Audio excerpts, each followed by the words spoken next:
question. So when it comes to risk versus reward to getting Lev Bell locked up to a long-term deal, what do you think it is, Baldy? I think they got to lock him up. I mean, because he's got a unique skill set, let's face it. And I've kind of run out of superlatives just watching him week in, so I just thought I'd put a few plays together.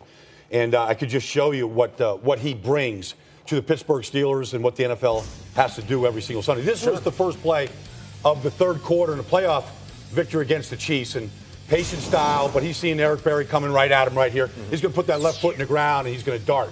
But when he darts, he's got great vision. So he's looking at the next layer. And here comes Ron Parker here. He thinks he's got a little grasp on him. He sees the defender behind him. Great vision right there. But then this, you're going to love this right here. You're going to run right through these arm tackles. And here comes the violent stiff arm. Oh, yeah. Explosion. Garrison Hurst style. Yeah. All right. But, you know, in the passing game now, they call plays for Le'Veon Bell. This play by Todd Haley, I love this play right now. Because you're going to see him, this defender right here, get picked by the right guard, David DeCastro, and you're going to let Le'Veon Bell go right through the guts of New England's defense in that Week 7 loss right there. And then, look, I want to show you this play. Against San Diego, 5 seconds left, down 3. Yeah.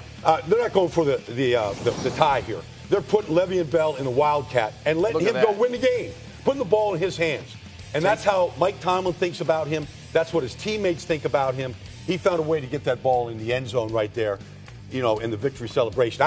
That's just a small sample, obviously, but he has all those elements. Baldy, they do need to get him to a long-term deal, but you just don't know. We're playing risk and reward here, right? Okay, from the Steelers' perspective, the risk is this is a guy who's been suspended twice each of the last 2 seasons for 3 games. So his next suspension is going to be a 4-game suspension. Do you want to invest in a guy who might not be there for all 16? Remember, he's missed 16 games. 16 games in 4 years. With suspensions, with injuries in 4 years.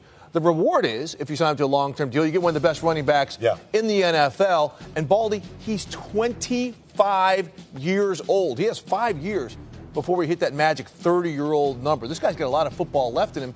And by not playing in some of those games I talked about, he hasn't taken the overall beating that a lot of running backs have taken. So he's really only played 3 years. So the reward to lock in one of the best running backs, a guy who makes your offense tick, that's something special. I think he would play on that franchise tag this year and try and work something out after the season next year.